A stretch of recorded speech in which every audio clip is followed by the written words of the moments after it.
الحمد لله رب العالمين والعاقبة للمتقين والصلاة والسلام على سيدنا محمد وآله وصحبه أجمعين أما بعد فأعوذ بالله من الشيطان الرجيم بفضل بسم الله الرحمن الرحيم اهدنا الصراط المستقيم صراط الذين أنعمت عليهم صدق الله العلي العظيم.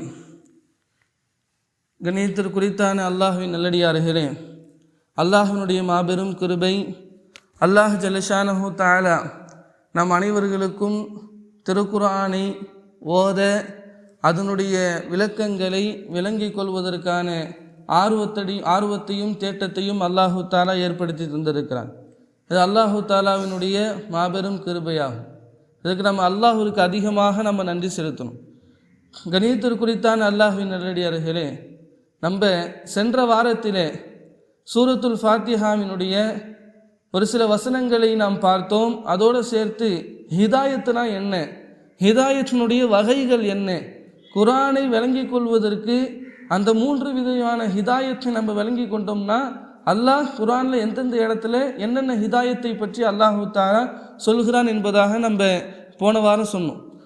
அப்போ போன வாரம் அந்த ஆயத்தை பார்க்கும்போது சிராத்தல்லதீன அன்அம்த அலைஹிம், அப்போ அல்லாஹ் ஜல்லஷானஹு தஆலா அந்த நேரான பாதை என்றால் என்ன அப்படின்றத விளக்குறான். அப்போ நம்ம இஹ்தின சிராத்தல் முஸ்தகீம், யா அல்லாஹ் எனக்கு நேரான பாதையை நீ காட்டுவாயாக என்று நம்ம அல்லாஹ்விடத்தில் துஆ செய்ய வேண்டும் என்று அல்லாஹ் நமக்கு கற்றுத்தருகிறான். அப்போ ஹிதாயத் இருக்குது, அது மிகவும் அவசியமாக இருக்குது. அந்த நேரான பாதையினா என்ன என்ற விளக்குவதற்காக வேண்டிதான் அடுத்த 2 ஆயத்துகள். சிராத்தல்லதீன அன்அம்த அலைஹிம், நீ யார் மீது அருட்கொடை செய்தாயோ அப்படிப்பட்டவர்களின் பாதை என்பதாக அல்லாஹ் ஜல்லஷானஹு தஆலா பதிவு செய்கிறான். அதே சமயத்தில் கைரில் மக்தூபி அலைஹிம் வலல்லாலின், யார் மீது உன்னுடைய கோபம் இருக்கிறதோ அவர்களுடைய பாதை அல்ல, யாரை நீ வெளியெடுத்து விட்டாயோ அவர்களினுடைய பாதை அல்ல என்று அல்லாஹ் ஜல்லஷானஹு தஆலா நமக்கு இப்படி ஒரு அருமையான துஆவை கற்றுத் தந்திருக்கிறான். அப்போ சிராத்தல்லதீன அன்அம்த அலைஹிம், நீ யார் மீது அருள்கொடை செய்தாயோ அப்படிப்பட்டவர்களுடைய பாதை என்று அல்லாஹ் ஜல்லஷானஹு தஆலா சொல்வதற்கான நோக்கம் என்ன, அல்லாஹ் யார் மீது நிஅமத்து செஞ்சிருக்கிறான் அப்படின்னு பார்த்தோம் அப்படின்னு சொன்னால் அல்லாஹு தஆலா சூரத்துன் நிசாவில் அந்த நபர்களை பற்றி அல்லாஹு தஆலா சொல்லுகிறான். வமை யுத்தில்லாஹ வர் ரசூல, யார் அல்லாஹ்வுக்கும் அவனுடைய தூதருக்கும் வழிபட்டு நடப்பார்களோ ஃபவுலாயிக, அவர்கள் மஅல்லதீன அன்அமல்லாஹு அலைஹிம், சொர்க்கத்திலே யார் மீது நிஅமத் செய்யப்பட்டதோ அவர்களோடு சொர்க்கத்தில் இருப்பார்கள் என்று அல்லாஹு தஆலா சொல்கிறான்.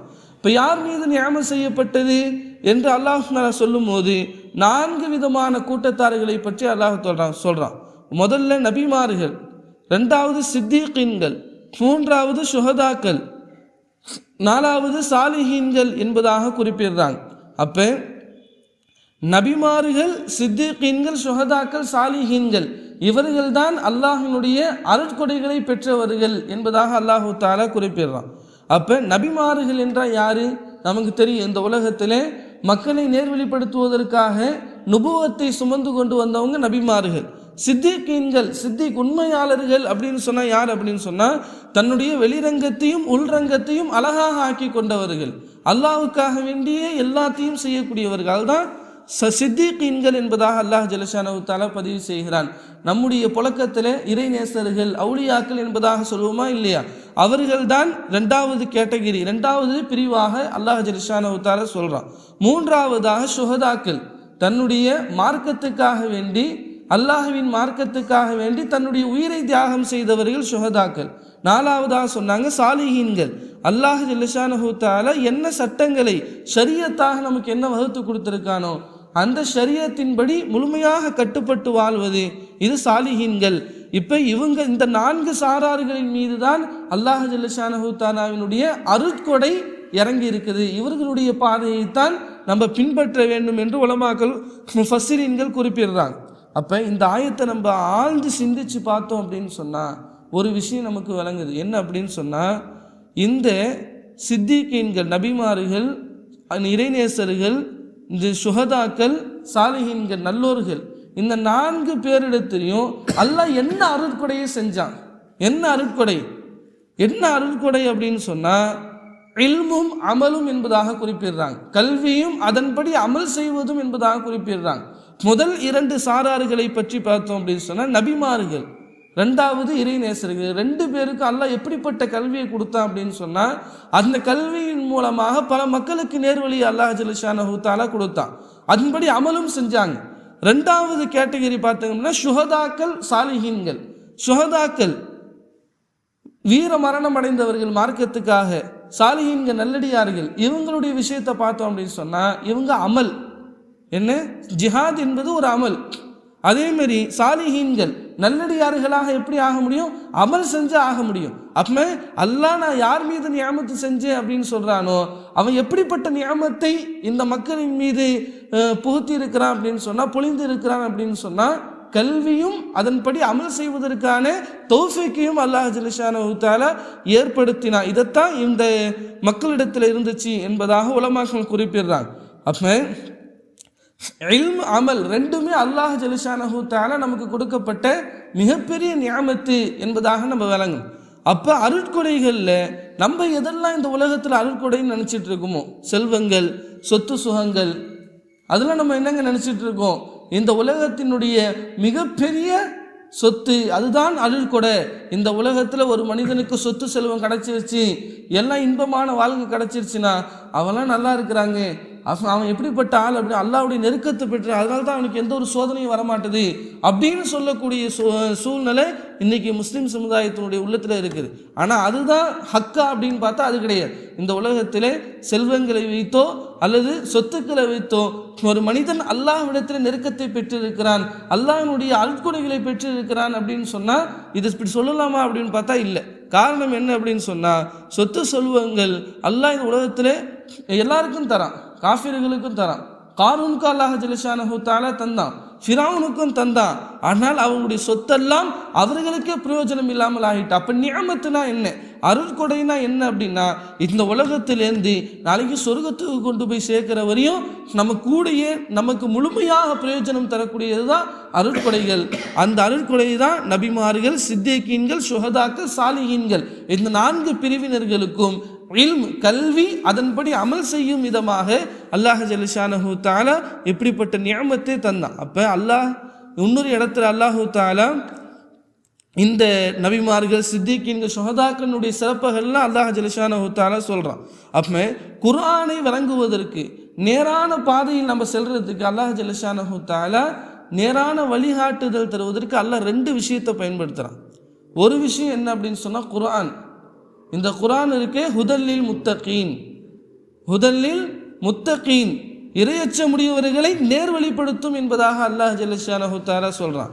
அதே சமயத்தில் இந்த நபர்களை நீங்கள் பின்பற்றுங்கள், நபிமார்களை, சித்திகீன்களை, இறைநேசர்களை, சுஹதாக்கள், சாலிஹீன்கள் இவர்களை நீங்கள் பின்பற்றுங்கள் என்பதாக அல்லாஹ் ஜல்ல ஷானஹு தஆலா சொல்கிறான். அப்போ நேர்வழிப்படுத்துவதற்கு 2 விஷயம் முக்கியம். ஒன்று கிதாபுல்லா, 2வது ரிஜாலுல்லா. கிதாபுல்லா அல்லாஹ்வுடைய வேதம் குர்ஆன், 2வதாக ரிஜாலுல்லா அல்லாஹ்வால் தேர்வு செய்யப்பட்ட நபிமார்கள், சாலிஹீன்களின் மூலமாக. கணியத்திற்குரித்தானவர்கள் நம்ம விளங்கணும். குர்ஆனை வைத்து மட்டும் நான் நேர்வழி பெற்றுவேன், குர்ஆனை ஓதி மட்டும் நான் நேர்வழி பெற்றுவேன், ஒருபோதும் நடக்காத காரியம். கணியத்திற்குரித்தானவர்களே, அல்லாஹ் ஜல்ல ஷானஹு தஆலா 2ஐயும் முக்கியத்துவப்படுத்தி சொல்கிறான். காரணம் என்ன?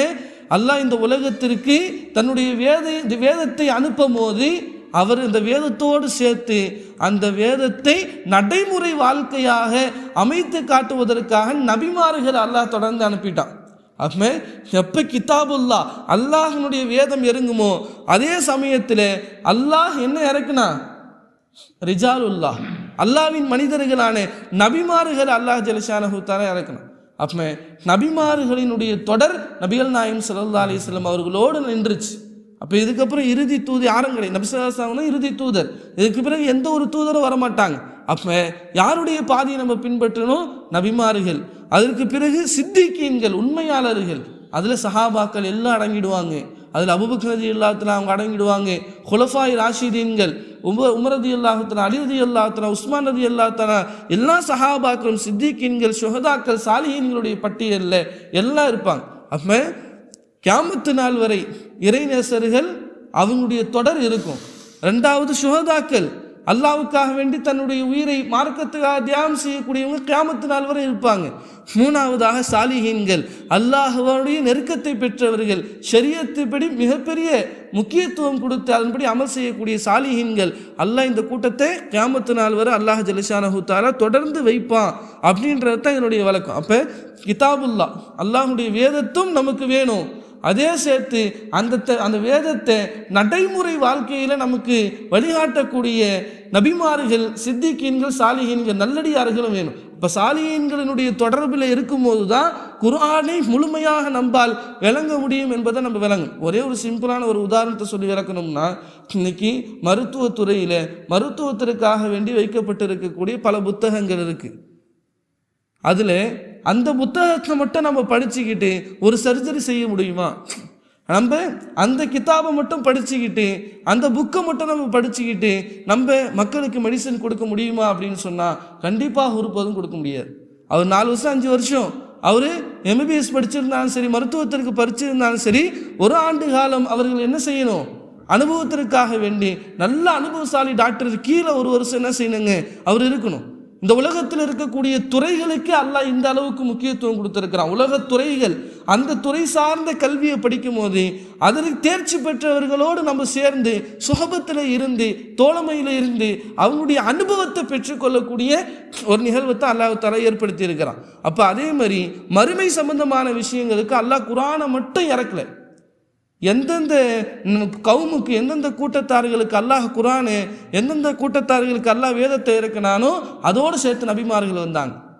ஆனால் இப்படி இருந்துச்சு, சில பேருக்கு அல்லாஹ் தஆலா வேதத்தை கொடுக்கல, முன்னுள்ள நபிமார்களுடைய வேதத்தை பின்பற்றினாங்க. இப்படி இருந்துச்சு. ஆனால் எந்த சமுதாயத்திற்கும் வேதம் இறங்குச்சு ஆனால் நபிமார்கள் இல்லைன்ற அந்த அடையாளம், அந்த ஆதாரம் எங்கேயுமே இல்லை, குர்ஆனில் எங்கேயுமே இல்லை. அப்போ குர்ஆனோடு சேர்த்து அந்த குர்ஆனை நடைமுறை வாழ்க்கையாக வாழ்ந்து காட்டக்கூடிய நபிமார்கள் வந்தாங்க.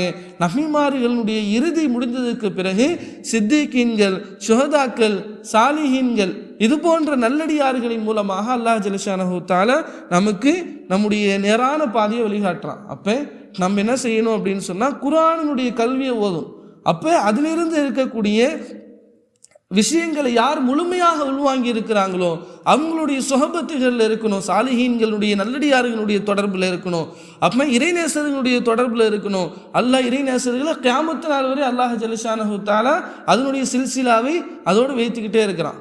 அப்போ அதுக்கு பிறகு அல்லாஹ் தஆலா சொல்கிறான், யார் மீது நியமத் செஞ்சோமோ அப்படிப்பட்டவருடைய பாதையை அல்லாஹ் கொடுன்னு கேளு. அதே சமயத்தில் கைரில் மக்தூபி அலைஹிம் வலத்தாலின், யார் மீது உன்னுடைய கோபம் இருக்குதோ அவர்களுடைய பாதை அல்ல. யார் மீது யாரை நீ வெளியெடுத்து விட்டாயோ, யார் வெளியேட்டில் இருந்திருக்கிறாங்களோ அவங்களுடைய பாதை இல்லை என்று அல்லாஹ் ஜல்லஷானஹு தஆலா குறிப்பிடுகிறான். யார் மீது கோபம் இருக்குதோ அவருடைய பாதை இல்லை. மக்தூபி அலைஹிம் என்பதற்கு யார் எந்தோடைய சாரார், எந்த கூட்டம் சம்பந்தப்படும் அப்படின்னு சொன்னால் முஃபஸ்ஸிரீன்கள் சொல்கிறாங்க, மார்க்க சட்டத்தை அறிந்து கொண்டு தன்னுடைய இத்திபாவுல் ஹவா, மன இச்சையை பின்பற்றுவதன் காரணமாக அவங்க மார்க்க சட்டத்தை பின்பற்றாமல் உதறிவிடக்கூடிய மக்கள் தான் கைரில் மக்தூபி அலைஹிம் வலத்தாலின் என்ற கூட்டத்தில் வருவாங்க. கைரில் மக்தூபி அலைஹிம், அல்லாஹ்வினுடைய கோபமுடையவர்கள் யார்? தன்னுடைய எல்லா விதமான விஷயங்களும் அறிஞ்சிருப்பாங்க, ஆனால் அதை பற்றி செயல்பட்டு இருக்க மாட்டாங்க. அது யார் அப்படின்னு சொன்னால் நபி ஸல்லல்லாஹு அலைஹி வஸல்லம் இடத்துல கேட்கப்பட்டுச்சு, யார் கைரு மக்தூபி அலைஹிம் என்பதற்கு யார் என்பதாக கேள்விப்படும் போது நபி ஸல்லல்லாஹு அலைஹி வஸல்லம் சொன்னாங்க, ஹுமுல் யஹூத், அவர்கள் தான் யூதர்கள் என்பதாக குறிப்பிட்டாங்க. அப்போ யூதர்கள் எப்படிப்பட்டவர்கள்? அவங்களுக்கு எல்லா விதமான கல்வி கொடுக்கப்பட்டு இருந்துச்சு. எந்த அளவுக்கு? எல்லா நபிமார்களும் வந்தாங்க. எல்லா நபிமார்கள் எந்த சமுதாயத்துக்கும் கொடுக்கப்படாத முஅஜிசாத்துகள், அற்புதங்களை அல்லாஹ் தஆலா கண்ணுக்கு முன்னாடி நிகழ வச்சான். அல்லாஹ்வினுடைய அற்புதங்களை நேருக்கு நேர் பார்த்தவர்கள். ஆனால் என்ன செய்யல? ஈமான்ல அவருடைய துடிப்பு இல்லை. எந்த அளவு இருந்துச்சு? ஷிர்க்குடைய பாதைக்கு போனாங்க, சிலை வணக்கங்களை செய்ய ஆரம்பித்தாங்க. அல்லாஹ் அவங்கள எந்த அளவுக்கு கேவலப்படுத்தினா அப்படின்னு நமக்கு தெரியும். அப்போ யூதர்கள் தான் அல்லாஹ்வினுடைய கோபத்தை பெற்றவர்கள். குர்ஆனில் சில வசனங்கள் யூதர்கள் சம்பந்தமாக வரும்போது வபாஉ பி கதபின் அலா கதப், கோபத்திற்கு மீது அல்லாஹ் கோபத்தை ஏற்படுத்தினான் அப்படின்ற வாசகங்கள் யூதர்கள் சம்பந்தமாக அல்லாஹ் ஜல்லஷானஹு தஆலா இறக்குறான். அப்போ ஹக்கை, சத்தியத்தை அறிந்து கொண்டே அதை பின்பற்றாமல் இருப்பது, மன இச்சையை பின்பற்றுவதற்காக, தன்னுடைய ஆசையை பின்பற்றுவதற்காக ஹக்கை பின்பற்றாமல் இருப்பது. அப்போ எல்லா யூதர்களுக்கும் தெரியும், அவங்களுடைய வேதங்களில் குறிப்பிடப்பட்டிருக்கு இறை தூதர் வருவாங்க, அவங்களுக்கு ஹக்கான வேதம் கொடுக்கப்படும், எல்லாமே அறிஞ்சிருந்தாங்க. நபியினுடைய ஒவ்வொரு தன்மை, அவங்க எப்படி நடப்பாங்க, அவங்களுடைய என்ன சகிப்புத்தன்மை இருக்கும், அவங்க என்னென்ன தன்மைகள் இருக்கும், எல்லா தன்மையும் என்ன செஞ்சாங்க தௌராத்தில் அல்லாஹு தாலா அவங்க யூதர்களுக்கு அல்லாஹு தாலா சொல்லி கொடுத்தான். அதை அறிந்துக்கிட்டே என்ன செஞ்சாங்க அப்படின்னு சொன்னால் தன்னுடைய மனைவிச்சைக்காக வேண்டி அதை ஏற்க தயாராக இல்லை. அதே மாதிரி அல்லாஹ்வினுடைய பல அருட்கொடைகள் அற்புதங்களை முஅஜிசாத்துகள் நேராக பார்த்து கூட அவங்க என்ன செஞ்சாங்க அப்படின்னு சொன்னால் நபிமார்களை கொலை செய்வது, நபிமார்களை பொய்ப்படுத்துவது, இது போன்ற காரியங்கள் செய்யும் போது அல்லாஹ் அவர்கள் மீது கோபத்தை ஏற்படுத்தினா. அதனால தான் கைரில் மகுதூபி அலைஹிம், யார் மீது அல்லாஹ் கோபப்பட்டிருக்கிறார் அவர்களுடைய பாதை அல்ல. அப்போ ஷரியத்தினுடைய மார்க்கத்தினுடைய கல்வி நம்ம கற்று முழுமையாக அதன்படி அமல் செய்ய வேண்டும் என்று ஆசைப்படணும். அப்போ ஷரியத்தினுடைய கல்வி கற்காம நம்ம கற்றுக்கொண்டு இத்திபாவுல் ஹவா மனையிச்சையை பின்பற்ற அந்த விதத்தில் நம்முடைய அமல்களில் குறைபாடு ஏற்பட்டுச்சு அப்படின்னு சொன்னால், நம்ம வேணுமென்னே அதில் செயல்படாமல் விட்டுட்டோம் அப்படின்னு சொன்னால் அல்லாஹ்னுடைய கோபம் நம் மீது ஏற்படும் என்பதை நம்ம விளங்கும். அதுக்கு பிறகு வலத்தாலின், வெளிகட்டவர்களுடைய பாதை அல்ல என்று அல்லாஹு தஆலா சொல்கிறான். இப்போ வெளிகட்டவர்கள் யார்? நசாராக்கள், கிறிஸ்தவர்கள் என்பதாக சொல்லப்படுது. எந்த அடிப்படையில்? அவங்க அறிந்து கொண்டே செயல்படலை, அறியாமையில் இருந்தாங்க, அறிந்து கொள்ள வேண்டும் என்பதனுடைய அந்த பாதையில் போனாங்க. ஆனால் அவருடைய அறியாமையின் காரணமாக அங்கே இருக்கக்கூடிய எல்லா விஷயங்களையும் தப்பு தப்பாக விளங்கி கொண்டு அவங்க என்ன செஞ்சாங்க, வழிகட்டில் கொண்டு போய் அவங்கள அந்த விஷயங்கள் விட்டுருச்சு. எப்படி?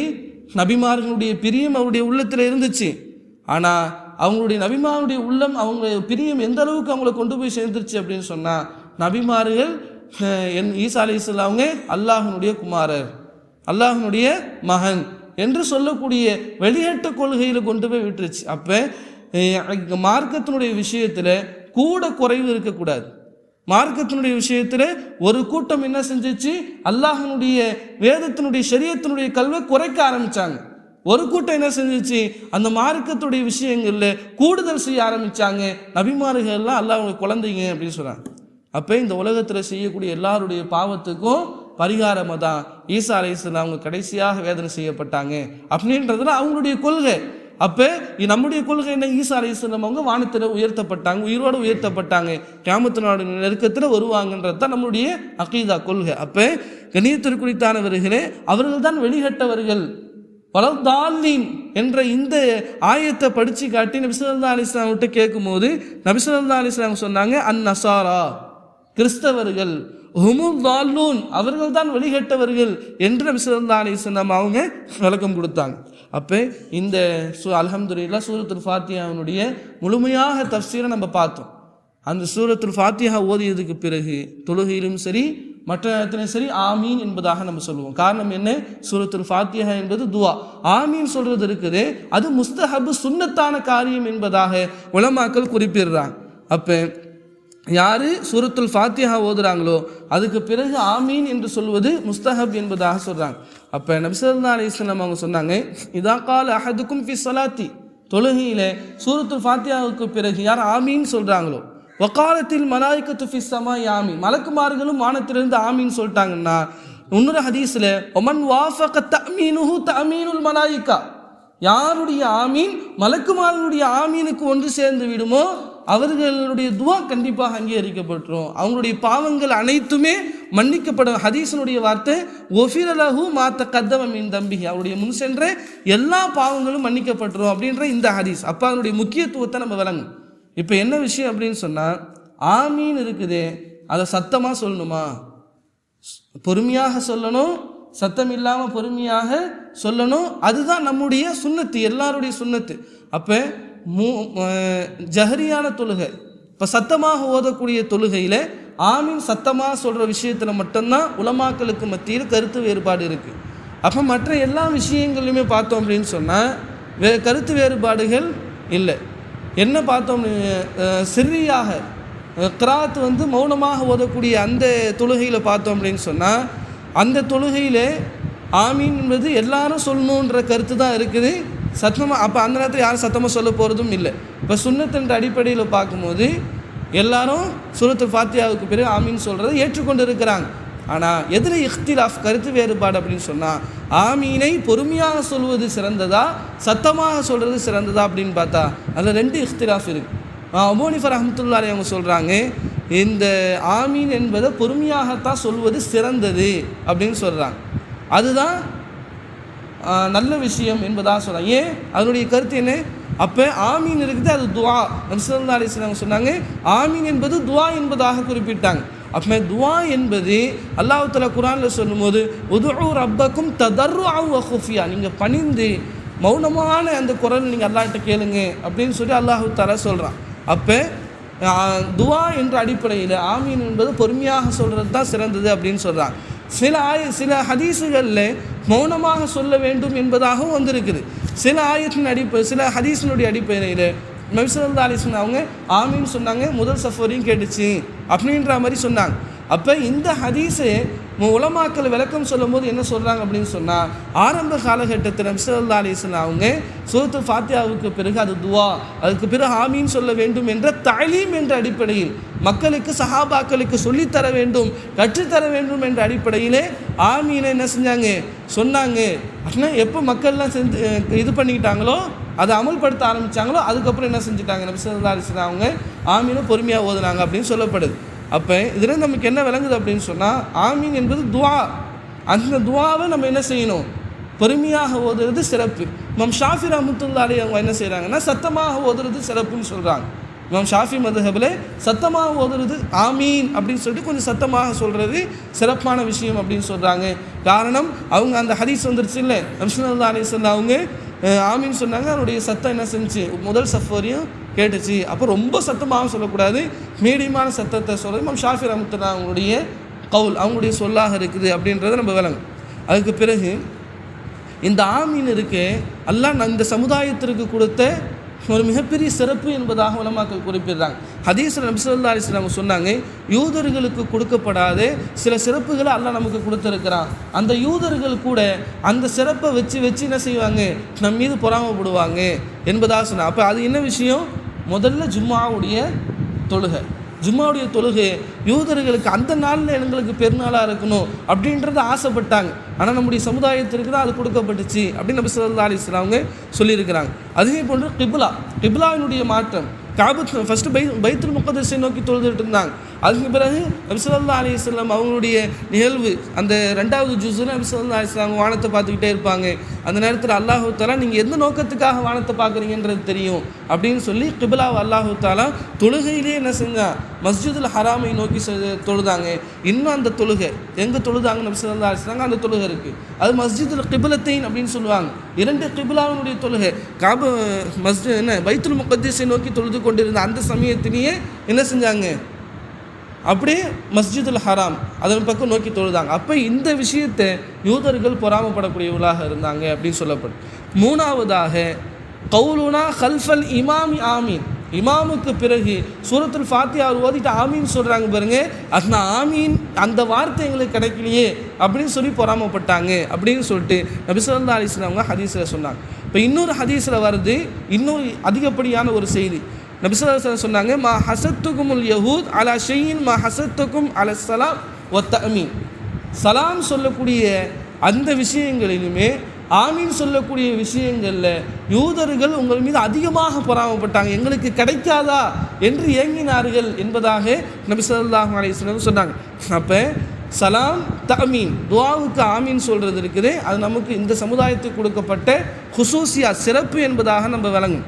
நபி ஸல்லல்லாஹு அலைஹி வஸல்லம் சொன்னாங்க உஅதீது ஆமீன் ஃபி ஸலாத்தி வ இந்தன் துஆவினுடைய சமயத்திலும் தொழுகையில் சூரத்துல் ஃபாத்திஹா ஓதியதற்கு பிறகும் ஆமீன் என்று சொல்வது அல்லாஹ் எனக்கு கொடுத்துருக்கிறான்.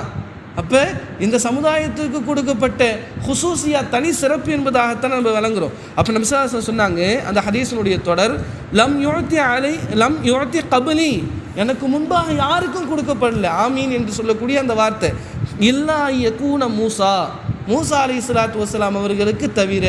அப்போ மூசா அலைஹிஸ்ஸலாம் அவங்க என்ன செஞ்சாங்க, மூசா அலைஹிஸ்ஸலாம் அவங்க துவா செஞ்சாங்க, ஹாரூன் அலைஹிஸ்ஸலாத்து வஸ்ஸலாம் அவர்கள் ஆமீன் சொன்னாங்க. அந்த துவாவை அல்லாஹ் தஆலா என்ன செஞ்சாங்க குர்ஆனில் சொல்லி காட்டுறான், அது இன்ஷால்லா பார்ப்போம். அப்போ நீங்கள் துவாவை நீங்கள் ஆமீன் என்பதை சொல்லி முடியுங்க. அப்போ துவா ஒரு ஆள் துவா கேட்க ஒரு ஆள் ஆமீன் சொல்ல, இது இருக்குது இந்த உம்மத்துக்கு கொடுக்கப்பட்ட தனி சிறப்பு என்பதாக நம்ம விளங்கணும். இப்போ ஆமீன் சொல்லக்கூடிய அந்த வார்த்தை அல்லாஹ் மிக சீக்கிரமாக அங்கீகரித்து கொள்ளுகிறான் அப்படின்ற அந்த ஹதீஸினுடைய தொடர், நீண்ட ஹதீஸ். அப்போ மூசா அலைஹிஸ்ஸலாம் அவங்க என்ன துவா செஞ்சாங்க அப்படின்னு சொன்னால், ஃபிரௌனுக்கு எதிராக துவா செஞ்சாங்க. ஹாரூன் அலைஹிஸ்ஸலாம் அவங்க ஆமீன் சொன்னாங்க. அப்போ அல்லாஹ் அந்த துவாவை சொல்லி காட்டுறான். மூசா அலைஹிஸ்ஸலாம் அவங்க செஞ்ச துவா, ரப்பனா இன்னக ஆதைத ஃபிரௌன வ மலைஹி ஜீனத்தன் வ அம்வாலன் ஃபில் ஹயாத்தி துன்யா. இந்த உலக வாழ்க்கையிலே செல்வங்களையும் அலங்காரத்தையும் ஃபிரௌனும் அவருடைய கூட்டத்தார்களுக்கும் அல்லாஹ் நீ கொடுத்துருக்கிற. அப்படிப்பட்ட அவர்கள் அந்த செல்வத்தை வச்சு என்ன செய்கிறாங்க, அந்த உலக அலங்காரம் வச்சு என்ன செய்கிறாங்க அப்படின்னு சொன்னால், லியுதில்லு அன் சபீலிக்க, உன்னுடைய பாதைக்கு வரக்கூடியவர்கள் எல்லாம் அவங்க அதன் மூலமாக தடுக்கிறாங்க, வழிகெடுக்கிறாங்க அப்படின்ற விஷயத்தை சொல்லிட்டு, ரப்பனா அத்துமிஸ் அலா அம்வாலிஹிம், அவங்களுடைய செல்வங்களை நீ அழித்து விடுவாயாக அப்படின்னு துவா செய்கிறாங்க. இப்போ வஸ்ஜுத் அலா குலூபிஹிம், அவருடைய உள்ளங்களின் மீது நீ கடுமைத்தனத்தை ஏற்படுத்தி விடுவாயாக. ஃபலா யுமினு ஹத்தா யரவுல் அதாப், வேதனையை பார்க்கும் வரை அவர்கள் என்ன செய்யக்கூடாது, ஒன்றை நம்பக்கூடாது. இப்போ வேதனை பார்த்துட்டவனே தான்.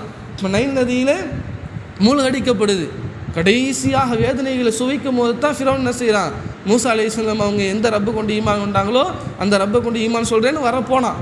அப்போ ஜிப்ரீல் அலைஹிஸ்ஸலாம் அவங்களுடைய நாவல் என்ன செஞ்சாங்க, பண்ண போட்டான். இவ்வளோ அநியாயம் செஞ்சுட்டு கடைசியில் இஸ்லாத்தை ஏற்று அல்லாஹ்வுடைய ரஹமத்தை நீ பெற்றுலான்னு பார்த்தியா, அல்லாஹ்வுடைய ரஹமத் இருக்குது, அது விசாலமானது. எவ்வளோ பெரிய பாவம், ஃபிரௌன் அந்த நேரத்தில் கலிமா சொல்லியிருந்தான் அப்படின்னு சொன்னால் அவனுக்கு சொர்க்கம். கலிமாவனுடைய பவர் இருக்குது, அது உயர்ந்த அது பவர் என்பதாக நம்ம விளங்கணும். கணியத்துக்கு குறித்தானவர்களே, இந்த துவாவை மூசா அலைஹிஸ்ஸலாம் அவங்க செய்ய ஆமீன் என்பதாக யாருங்க சொன்னா, ஹாரூன் அலைஹிஸ்ஸலாம் அவங்க ஆமீன் சொன்னாங்க. அப்போ இந்த துவாவிற்கு இது அங்கீகரிக்கப்பட்டது என்று அல்லாஹு தஆலா சொன்ன அந்த வார்த்தையினுடைய பிரயோகியம், அந்த வார்த்தையை எப்படி அல்லாஹ் பயன்படுத்தியிருக்கான் அப்படின்னு சொன்னால், கது உஜீபத் தாவத்துக்குமா, உங்களுடைய 2 பேரினுடைய துவாவை நான் அங்கீகரித்திருக்கிறேங்கிறான். அப்போ ஒரு ஆள் தாங்க துவா கேட்டாங்க, ஒரு ஆள் ஆமீன் தான் சொன்னாங்க. ஆனால் அல்லாஹ் அந்த துவாவினுடைய கபூலியத்தை வெளிப்படுத்தும் போது கது உஜீபத் தாவத்துக்குமா, உங்கள் 2 பேருடைய துவாவையும் நான் கபூலாக்கி விட்டேன் என்பதாக சொன்னான். அப்போ ஃபஸ்தகீமா, நீங்கள் 2 பேரும் அந்த விஷயத்தில் ஈமானில் உறுதியாக இருங்க. வலா தத்தபியானி சபீல் அல்லதீன லா யஅலமூன், அறியாதவர்களுடைய அவர்கள் அப்படி செய்கிறாங்கன்ட்டு நீங்களும் என்ன செய்யாதீங்க, அப்படி அதில் அவங்கள பின்பற்றாதீங்க அப்படின்னு அல்லாஹ் தஆலா சொல்கிறான். அப்போ இந்த ஆயத்தில் பார்க்கும்போது துவா கேட்டவர் ஒரு ஆள், மூசா அலைஹிஸ்ஸலாம் துவா கேட்டாங்க, அது ஹாரூன் அலைஹிஸ்ஸலாம் அவங்க ஆமீன் சொன்னாங்க.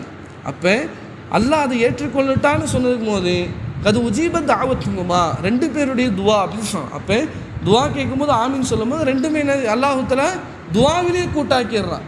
அதனால தான் அபூ ஹனீஃபா ரஹ்மத்துல்லாஹி அவங்களுடைய கருத்துப்படி சொல்கிறாங்க, மன்கான லஹு இமாமுன் ஃபி கிராத்தில் இமாமி லஹு கிராத்து, தொழுகையில் இமாம் இருக்கிறாரு அப்படின்னு சொன்னால் அவர் கிராத் ஓதுறாரு, அந்த கிராத்து முக்ததிக்கும் சார்ந்துடும், எல்லாருடைய தொழுகையும் கூறிடும் என்பதாக சொல்கிறாங்க.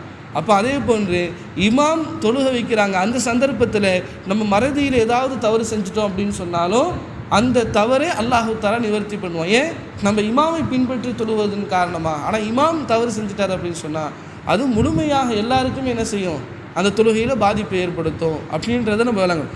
அப்போ ஆமீன் சொல்லக்கூடிய அந்த சூரத்துல் ஃபாத்தியாவுக்கு பிறகு ஆமீன் சொல்கிறோம்ல, இப்போ இந்த ஆமீன் இருக்குதே அதை நம்ம என்ன செய்யணும், கண்டிப்பாக அதை மௌனமாக சிறியான தொழுகையில் மௌனமாக தொழக்கூடிய தொழுகையில் சொல்லிதாகணும், சுன்னத்து. எதில் கருத்து வேறுபாடு அப்படின்னு பார்த்தோம், ஜஹரியான சத்தம் போட்டு ஓதக்கூடிய தொழுகையில் தான் அந்த ஆமீனை சத்தமாக ஓதுறதா பொறுமையாக ஓதுறதா அப்படின்றது கருத்து வேறுபாடு இருக்குது அப்படின்ற விஷயங்களை நம்ம பார்த்தோம். அப்போ இந்த ஹதீஸினுடைய அடிப்படையில் சூரத்துல் ஃபாத்தியா ஓதுறதுக்கு பிறகு ஆமீன் சொன்னோம் அப்படின்னு சொன்னால் அந்த துவாவில் எல்லாம் கூட்டாயிடுவாங்க அப்படின்னு நமக்கு தெரியுது. அப்போ நம்ம பின்னாடி சூரத்துல் ஃபாத்தியா இமாம் ஷாஃபி ரஹ்மத்துல்லாஹி சொல்கிறாங்களா இல்லையா, சூரத்துல் ஃபாத்தியா கட்டாயமாக ஓதி ஆகணும். ஆனால் அபூ ஹனீஃபா ரஹ்மத்துல்லாஹி சொல்கிறாங்கன்னா கட்டாயம் இல்லை, ஓதுறது சிறப்பானது. ஆனால் ஒரு ஆளுக்கு சூரத்துல் ஃபாத்தியாவே தெரியல, அவர் ஏதோ அவர் தெரிஞ்ச ஆயத்து குழுவலாக சூரா தெரியுது, ஓதி தொழுக கூடுமா, தொழுக கூடிடும். ஆனால் ஷாஃபி ரஹ்மத்துல்லாஹி சூரத்துல் ஃபாத்தியா ஓதுறனா தொழுகையே கூடாது, ஏன்னா அது அவங்களுக்கு ஃபர்லு. இந்த ஃபர்னுடைய விஷயத்தில் தான் இஃப்திலாஃப். ஆனால் சூரத்துல் ஃபாத்தியா நம்ம ஓதணும்.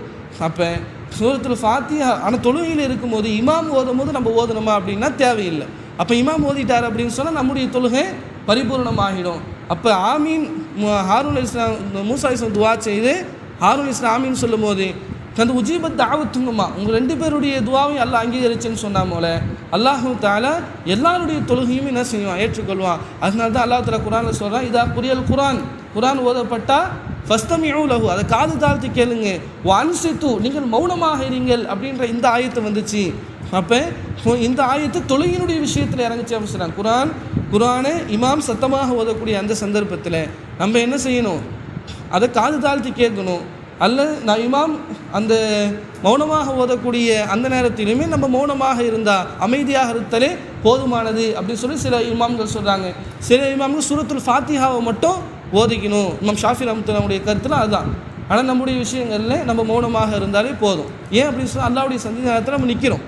இப்போ அது ஒரு விஷயத்தை சொல்லி விளக்கணும் அப்படின்னு சொன்னால், மிகப்பெரிய ஒரு நபரை பார்க்க போகிறோம். உதாரணத்துக்கு சிஎம்ஐ பார்க்க போகிறோன்னு வைங்களேன். போன எல்லாரும் பேசுவோமா? இல்லை. ஒரு ஆள் நியமிக்கப்படுவோம். ஒரு ஆள் நியமிக்கப்பட்டு என்ன பேசணுமோ நம்ம முதல்ல நம்ம என்ன செய்வோம்? மஷூரா பண்ணி ஆலோசனை பண்ணி அவர் நம்ம சார்பாக பேசுவார். அப்படி தானே? அப்போ தொழுகை இருக்குது, அது ஒரு கண்ணியமான ஒரு இடம். இப்போ அல்லாஹ் இருக்கிறானா அது கண்ணியமான. அப்போ அந்த முறைப்படுத்தப்பட்டு நபி ஸல்லல்லாஹு அலைஹி வஸல்லம் அவங்களுக்கு அல்லாஹ் இப்படி தான் தொழுக வேணும்னு சொல்லியிருக்கிறான். அப்போ அல்லாஹ்வுக்கு முன்பாக நான் நிற்கிறேன், அல்லாஹ்வுக்கு முன்பாக பேசுகிறாங்க, அதை நம்ம கேட்குறோம் அப்படின்ற எண்ணத்தோடு நம்ம தொழுகணும். அப்போ இன்னைக்கு சாதாரணமாக ஒரு பதவியில் இருக்கக்கூடிய சிஎம்க்கு நம்ம இந்த அளவுக்கு மரியாதை கொடுக்கணும் அப்படின்னு சொன்னால், இந்த உலகத்தையே அந்த சராசரத்தை படைத்து பரிபாலிக்கக்கூடியவனுக்கு முன்பாக நாம் நிற்கிறோம் அப்படின்னு சொல்லக்கூடிய அந்த சந்தர்ப்பத்தில் நம்ம ஓதுறோம். எல்லாம் தனித்தனியாக ஓதும்போது எப்படி இருக்கும்? அப்போ ஒழுக்கம் கண்ணியம் என்பது பார்த்தோம் அப்படின்னு சொன்னால், அப்போ இமாம் ஓதும் போது நம்ம கால் தாழ்த்தி கேட்கணும். இமாம் அமைதியாக ஓதுறாரு அப்படின்னு சொன்னால் நம்ம அமைதியாக இருந்து கொள்வது சிறந்தது. ஓதுனா தப்பா தொழுகக்கூடாதுன்னு இருக்கா? அப்படி கிடையாது. சூரத்துல் ஃபாத்திஹா சில இமாம்களிடத்தில் என்னது? சூரத்துல் ஃபாத்திஹா ஓதணும், ஃபர்லாக இருக்குது அப்படின்னு சொல்கிறாங்க.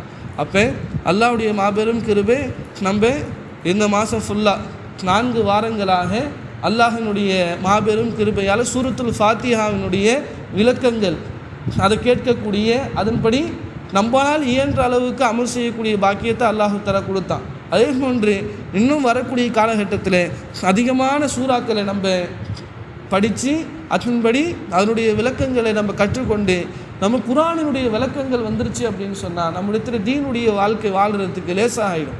இப்போ இருட்டில் நடக்கிறது தான் சிரமம், ஆனால் வெளிச்சத்தில் நடக்கிறது ஈஸி. குர்ஆன் என்பது ஒளி, அதை விளங்குறது இருக்குது நம்ம ஒளியில் நடப்பதை போன்று. குர்ஆன் ஒரு ஆளுக்கு இல்லை, குர்ஆனுடைய விளக்கம் இல்லை அப்படின்னு சொன்னால் இந்த உலகத்தில் இருட்டில் நடந்து போகிறது மாதிரி தான் அல்லாஹ்வுடைய பார்வையில். அதே சமயத்தில் குர்ஆனுடைய விளக்கங்களும் ஒரு மனிதனிடத்தில் இருந்துச்சு, அதுக்கு முன்னாடி அவர் செயல்படுத்துகிறார் அப்படின்னு சொன்னால் ஒளியில் வெளிச்சத்தில் நடப்பதை போன்று என்பதாக சொல்கிறாங்க. ஆகையால் இதற்கு பிறகு இன்ஷா அல்லாஹ் 30வது ஜுஸு முழுமையாக இன்ஷா அல்லாஹ் ஒவ்வொரு வாரம் ஞாயிற்றுக்கிழமை இன்ஷா அல்லாஹ் தஃப்சீருடைய கொஞ்சம் கொஞ்சமாக இன்ஷா அல்லாஹ் தொடர்ந்து நடக்கக்கூடிய பாக்கியத்தை அல்லாஹ் தஆலா ஏற்படுத்தி தருவானாக. எதை கேட்டோமோ அதன்படி அமல் செய்யக்கூடிய பாக்கியத்தை தருவானாக. எதை கேட்டோமோ அதை முழுமையாக எப்படி விளங்க வேண்டுமோ அது போன்ற விளங்கத்தை அல்லாஹ் தஆலா நம் அனைவருக்கும் தருவானாக என்று துஆ செய்தவனாக நான் முடித்துக் கொள்கிறேன். வாஹிர் தாவானா அல்ஹம்துலில்லாஹி ரப்பில் ஆலமீன். அஸ்ஸலாமு அலைக்கும் வரஹ்மத்துல்லாஹி வபரகாத்துஹு.